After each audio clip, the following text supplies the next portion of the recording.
I think that there are many historical narratives that flow at any given time, right? So what we've all been taught is the white British imperialist narrative around what Canada is, but it is not accurate in the sense that it whitewashes a lot, it obscures a lot, and it particularly obscures an extraordinary amount of violence. Because we've all been trained to kind of believe that false British imperialist narrative, we have been blind to so much, so much. And so the National Gallery Project is a narrative that spans from my great-great-great-grandfather to the year of my mother's birth. At the end of the day, it's like it's there to do a pedagogical purpose. It's the same as all my other projects. It's grounded in my family's history.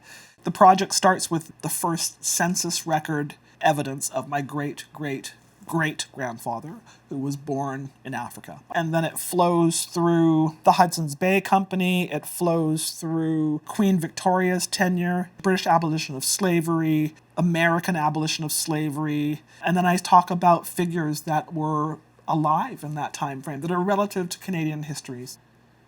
Harriet Tubman ended her last Underground Railroad journey in Canada, so she is a figure that is known in Canada as much as we like to kind of reference her as an American entity. She has very real roots here, and so she needed to be named.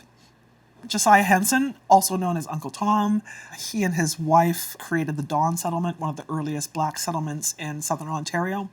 Benjamin Pap Singleton is an Afro-Indigenous gentleman who created the all-black towns that my family comes from. Why does that matter? Because the last place my family lived on my grandmother's side was 30 minutes from the train station in Indian Territory, a little town called Guthrie.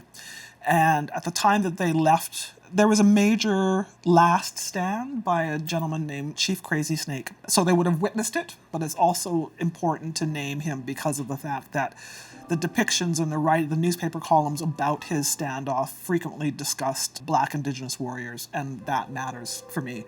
It helps me to better understand our relationship, my family's relationship to the Creek Nation.